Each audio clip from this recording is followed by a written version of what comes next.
देख रहे हैं राष्ट्रीय समाचार और मैं हूं आपके साथ प्रिया पांडे। पहले एक नजर हेडलाइंस पर। प्रधानमंत्री मोदी का आंध्र प्रदेश और ओडिशा दौरा, विकास परियोजनाओं का लोकार्पण और प्रवासी भारतीय दिवस का सम्मेलन। केंद्रीय गृह मंत्री अमित शाह की अध्यक्षता में जम्मू कश्मीर की सुरक्षा पर हाई लेवल बैठक। गुजरात में 1000 साल की आस्था का जश्न, सोमनाथ स्वाभिमान पर्व में 72 घंटे अखंड में ओंकारनाथ, प्रधानमंत्री मोदी भी करेंगे भागीदारी। दिल्ली के तुर्कमान गेट पर फैज इलाही मस्जिद के आसपास अवैध अतिक्रमण ध्वस्त, शाही जामा मस्जिद क्षेत्र में संभावित बुलडोजर कार्रवाई पर भी नजर।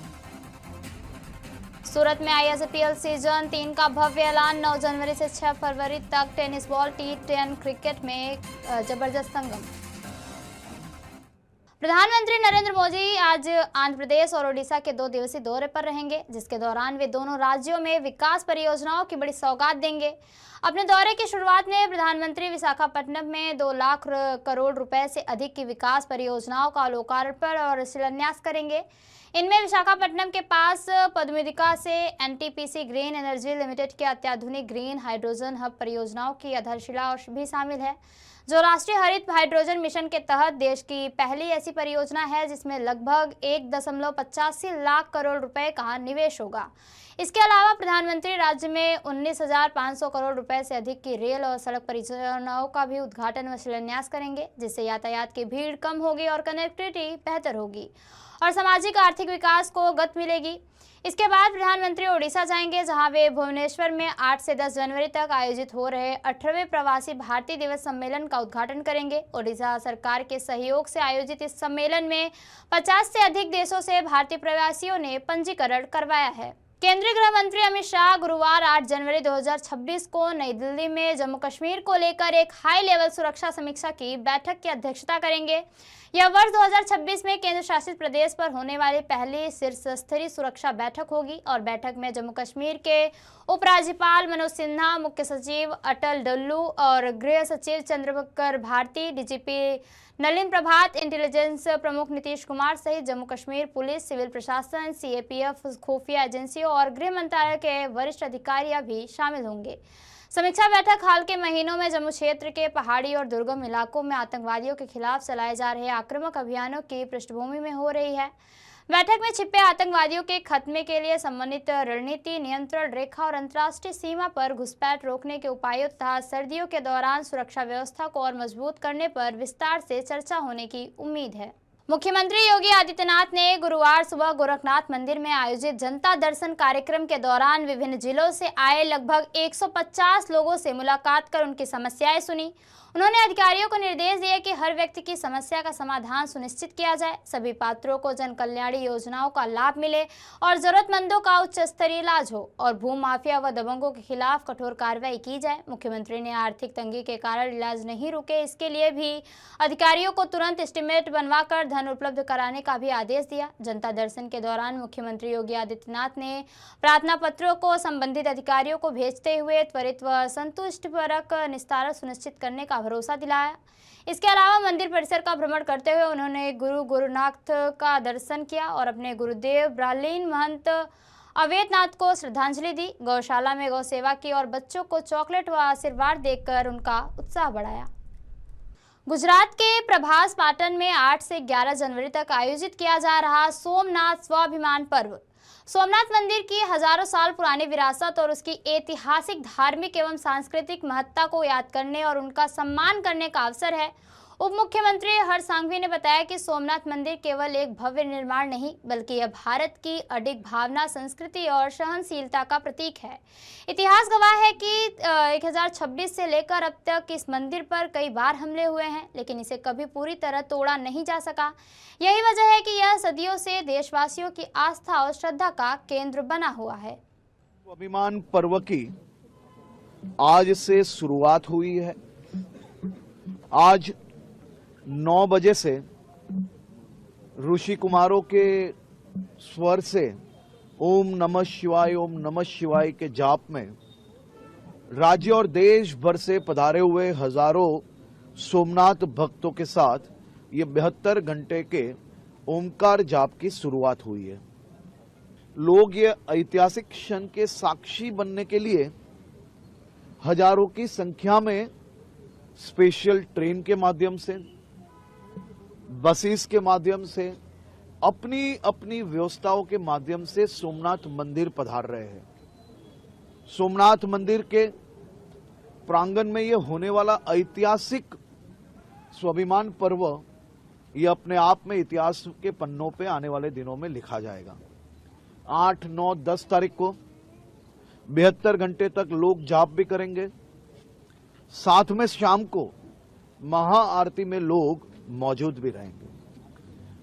सभी भावी भक्त हजारों लाखों की संख्या में महाआरती भी करेंगे और साथ में सांस्कृतिक कार्यक्रमों का भी आयोजन किया गया है। बहुत ही बड़ी संख्या में ऋषि कुमार भी आए हैं। बहुत बड़ी संख्या में साधु संत भी आज पधार रहे हैं। 10 तारीख को देश के लोकप्रिय प्रधानमंत्री आदरणीय श्री नरेंद्र भाई मोदी जी भी सोमनाथ आ रहे हैं।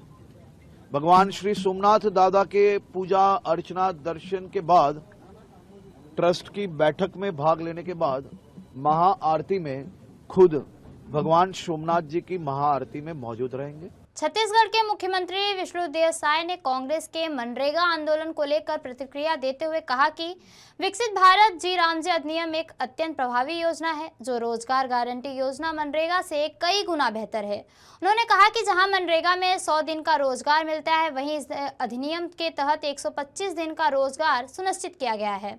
साथ ही समय पर भुगतान की भी गारंटी दी गई है। मुख्यमंत्री ने बताया कि देश कृषि प्रधान होने के कारण इस योजना से खेती से जुड़े कार्यों को ध्यान में रखते हुए कटाई और बुआई के समय 2 माह की छुट्टी का प्रावधान भी रखा गया है। इस अवधि में श्रमिकों को कृषि मजदूरी का लाभ भी मिलेगा।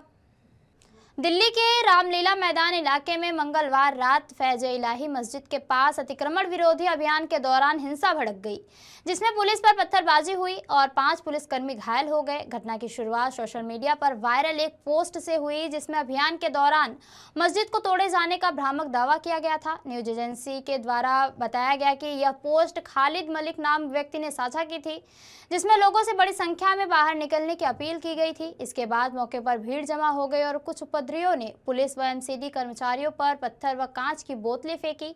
हालत काबू करने में पुलिस को आंसू गैस का इस्तेमाल करना पड़ा और पुलिस ने भारतीय न्याय संहिता सहित अन्य धाराओं में मामला दर्ज कर अब तक एक नाबालिग समेत 5 आरोपियों को हिरासत में लिया है, जबकि सीसीटीवी फुटेज और वायरल वीडियो के आधार पर 30 लोगों की पहचान की गई थी।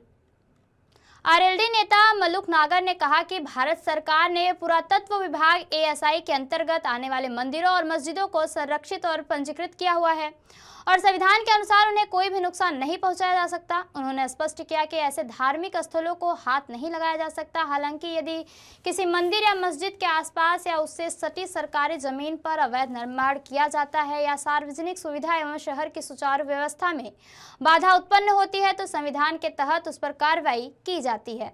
मलुक नागर ने कहा कि सरकारी जमीन पर कब्जे के खिलाफ कार्रवाई जनहित में होती है।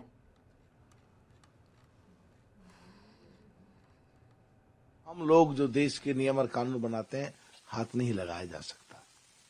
और उसके आड़ में और उसके आसपास अगर कोई अवैध निर्माण करता है तो भारत के संविधान के अनुसार और हमारे द्वारा बनाए गए नियम और कानून के अनुसार उसमें अगर शहर की खूबसूरती के लिए ये शहर का जो लोग गलत तरीके से इस्तेमाल करके और कब्जा करते हैं सरकारी जमीनों पे, उस पे अगर कोई एक्शन हो रहा है तो वो पब्लिक इंटरेस्ट में है, लोगों के हित में है, शहर के हित में है, पुरातत्व विभाग के हित में है।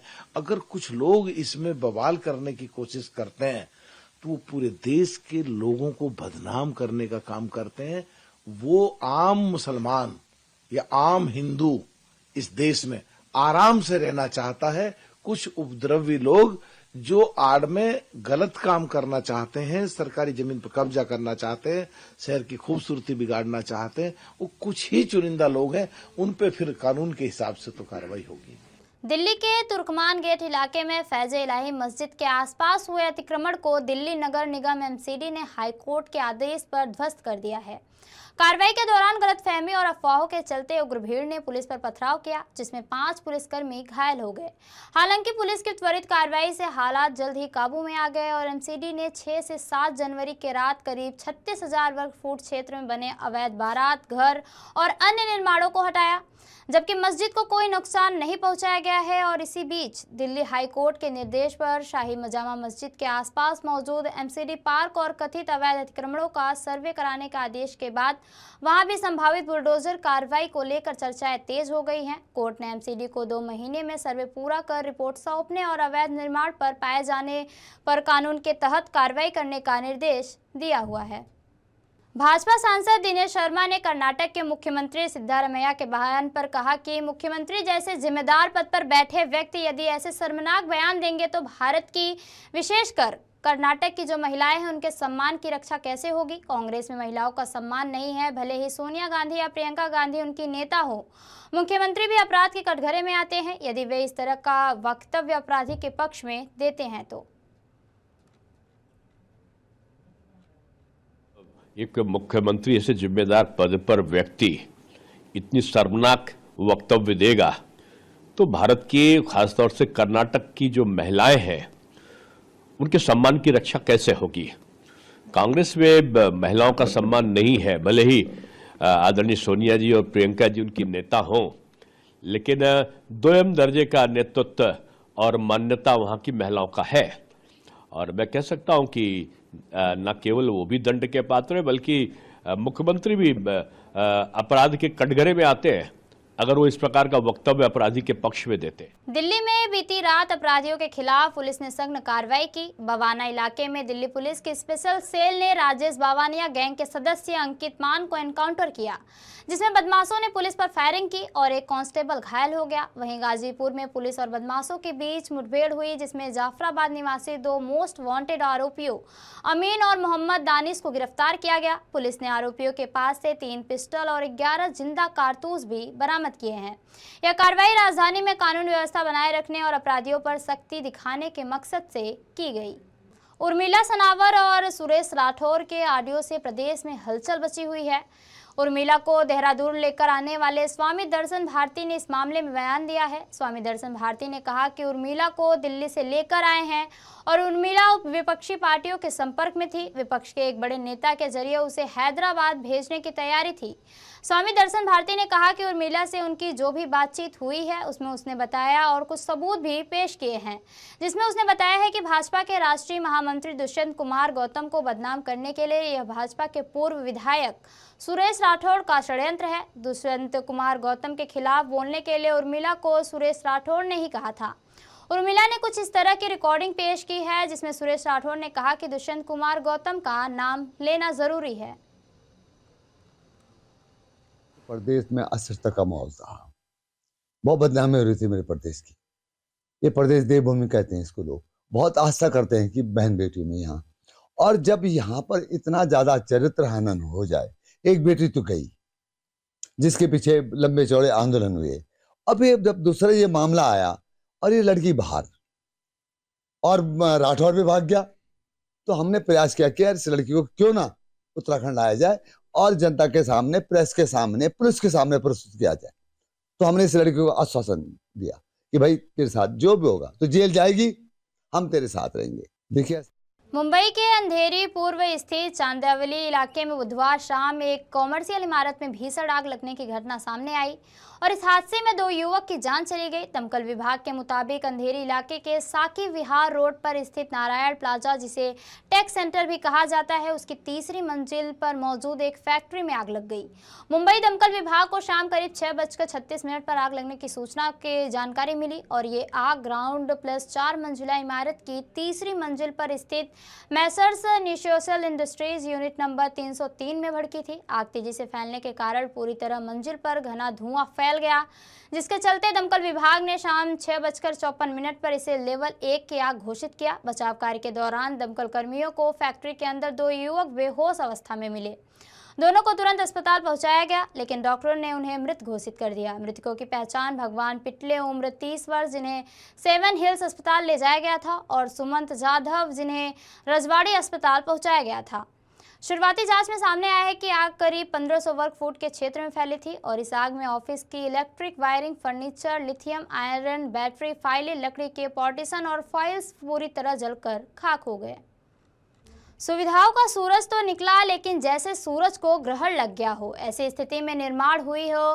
25 साल बाद भी लोगों को बेसिक सुविधाएं नहीं मिली। जी हां, आज हम एक ऐसे ही तहसील के हेडक्वार्टर की बात कर रहे हैं जिसे तहसील का दर्जा दिया गया है और 25 साल बाद भी यह विकास के मामले में पिछड़ा हुआ है। गुजरात और राजस्थान के बॉर्डर पर बसा आदिवासी इलाका अमीरगढ़ को सरकार ने 25 साल पहले तहसील का हेडक्वार्टर बनाया था। सरकार ने कोर्ट, ऑफिस, स्कूल और कॉलेज जैसी सुविधाएं दी हैं ताकि आदिवासी लोगों को उनके घरों में सुविधाएं मिल सके। लेकिन जब तहसील से जुड़ी सड़कें हो और पब्लिक टॉयलेट हो या बस स्टैंड, ये सुविधाएं अभी भी नहीं मिल पा रही है। इसलिए लोगों को कई दिक्कतों का सामना करना पड़ रहा है। जी हाँ, आप देख सकते हैं अमीरगढ़ तहसील हेडक्वार्टर के चांदनी चौक से पंचायत कचहरी वाला मार्ग, वही रेलवे स्टेशन से पोस्ट ऑफिस वाला मार्ग जो तहसील हेडक्वार्टर के मुख्य रास्ते माने जाते हैं, जहाँ सड़कें कम और गड्ढे मिट्टी ज्यादा होने से वाहन चलाना व पैदल चलना मुश्किल बना हुआ है।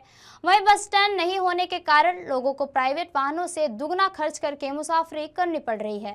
तो पब्लिक टॉयलेट ना होने के कारण तहसील कार्यालय पर आते लोगों को खुले में बैठना पड़ता है। इसी बारे में क्या कहते हैं तहसील के हेडक्वार्टर के लोग और क्या कहते हैं गांव के सचिव, सुनिए उनकी जबानी। में तहसील बने हुए 25 से 30 बरस हो चुके हैं। अमीरगढ़ में कोर्ट कचहरी की सब सुविधा है। अमीरगढ़ के अंदर रोड बना हुआ नहीं है, मिट्टी बहुत उड़ रही है, शौचालन एक भी नहीं है। क्या अमीरगढ़ के अंदर जब बहुत मिट्टी उड़ने से लोगों की बीमारियां भी होती है, खड्डों में पानी भरने से भी लोगों की बीमारियां होती है। अमीरगढ़ में आज तक रोड की कोई सुविधा नहीं है और ये सुविधा होनी चाहिए, जरूरी है। क्या अमीरगढ़ के अंदर जो भी आज तक ये वाहन चलते हैं इतने मिट्टी उड़ाते हैं कि इसकी कोई कायना नहीं है, बहुत मिट्टी उड़ाते हैं। क्या लोग खड्डे होने से गिरते भी है। ये अमीरगढ़ जो तहसील है वो अमीरगढ़ तहसील को बने हुए करीबन 25 साल हो चुके हैं, फिर भी जो रास्ते की समस्या है वो काफ़ी टाइम से चल रही है। अभी फिलहाल जो चांदनी चौक है जो अमीरगढ़ का मेन बाजार गिना जाता है, उस रास्ते से लेके जो पंचायत है और फिर जो रेलवे स्टेशन है, जो पुराना पुलिस थाना था, वहाँ से लेकर पुलिस पोस्ट ऑफिस तक पूरा रास्ता मैं कहूँगा कि है ही नहीं। रास्ता टूटा हुआ नहीं, रास्ता ही नहीं है। तो जो गवर्नमेंट कर्मचारी जो इधर तहसीलदार है या जो बीडीओ है, जो लोग भी यहाँ से निकलते हैं, वो जो रास्ते से निकलते हैं वो रास्ता तो पूरा बना हुआ है नया, पर जो लोग इस्तेमाल कर रहे हैं, जो पुराना गांव जहाँ पंचायत है, उस रास्ते में कोई सुविधा नहीं है, ना रोड है ना रास्ते है। कई सालों से लोग परेशान हैं, धूल मिट्टियाँ उड़ती रहती है। तो गवर्नमेंट को हम कहना चाहते हैं और यहाँ की जो लोकल पंचायत है या जो बीडीओ साहब है, जो भी लोग हैं यहाँ से जो इस चीज़ से जुड़े हुए हैं, उनको इस चीज़ में ध्यान देना चाहिए, क्योंकि तहसील बने हुए 25 साल हो चुके हैं। अब मोदी सरकार में जो गवर्नमेंट डेवलपमेंट की बात होती है और अभी तक जो प्राइमरी सुविधा बोलते हैं वो रोड, रास्ते, वो भी अभी तक नहीं बने हुए। अमीरगढ़ ग्राम पंचायत के अंदर जो भी रास्ते, रोड है, जो भी शुमार हालत में है, उसके लिए हमने पंचायत की ओर से पंचायत की बॉडी ने ठहराव करके और पंचायत सरपंच ने लेटर पेड पर लिख के जिला पंचायत कचहरी पर बनासकाठा पे दिया गया है। तो जल्दी मंजूर होकर आएगी, उसके बाद पूरा कामगिरी रोड और रास्तों की करने में आएगी। इंडियन स्ट्रीट प्रीमियर लीग यानी ISPL सीजन 3 को लेकर आज सूरत में भव्य प्री सीजन प्रेस कॉन्फ्रेंस का आयोजन किया गया। यह प्रेस कॉन्फ्रेंस लाला भाई कॉन्ट्रैक्टर स्टेडियम के प्रेस कॉन्फ्रेंस में हॉल में आयोजित हुई, जहां क्रिकेट प्रेमियों के लिए कई बड़ी जानकारियां साझा की गई। भारत की पहली टेनिस बॉल आधारित T10 क्रिकेट लीग ISPL इस बार अपने तीसरे सीजन और भी बड़े शानदार अंदाज में लौट रही है। ISPL सीजन 3 का आयोजन 9 जनवरी से 6 फरवरी 2026 तक किया जाएगा और इस टूर्नामेंट में कुल 8 टीमें हिस्सा लेंगी और खिताब के लिए 44 मुकाबले भी खेले जाएंगे। टूर्नामेंट के दौरान फिल्मी दुनिया के कई बड़े सितारे मौजूद रहेंगे। क्रिकेट जगत से सचिन तेंदुलकर, आशीष शेलर और सौरव गांगुली की मौजूदगी इसे और खास बनाएगी। इसके अलावा अमिताभ बच्चन, सलमान खान, ऋतिक रोशन, अक्षय कुमार और साउथ सुपरस्टार सूर्या जैसे बड़े नामों के शामिल होने की भी जानकारी दी गई है। कुल मिलाकर ISPL सीजन 3 का इस बार सूरत में क्रिकेट, ग्लैमर और रोमांच का जबरदस्त संगम बनने जा रहा है। मैं सूरत समत लीग कमिश्नर ISPL सीजन 3 चालू हो रहा है आपके शहर में 9 जनवरी से और यहाँ पे 8 टीम मुकाबला करेंगी टाइटल के लिए and we have 44 matches that will be played. हर दिन एक मैच मिनिमम होगा और मिड वीक से 2-2 मैचेस होंगे और हर दिन कोई ना कोई सेलिब्रिटी यहाँ पे आएंगे जो अपने मैचेस के लिए यहाँ पे प्रेजेंट रहेंगे। पहले दिन पे रूपाली गांगुली जी अपना होस्ट करने वाली है पूरा शो और साथ में अक्षय कुमार जी, अमिताभ बच्चन जी, रामचरण जी, सूर्या जी और अर्पिता खान शर्मा रहने वाले हैं और आने वाले समय में सलमान खान सर, ऋतिक रोशन जी और बाकी सब सेलिब्रिटीज हिस्सा लेंगे अपने मैचेस के लिए और हम चाहते हैं कि सूरतवासी इसका पूरा लाभ ले और ज़्यादा से ज़्यादा संख्या में आए और इन बच्चों का मनोबल बढ़ाए। खबरों का सिलसिला यूं ही चलता रहेगा। देखते रहिए राष्ट्रीय समाचार। नमस्कार।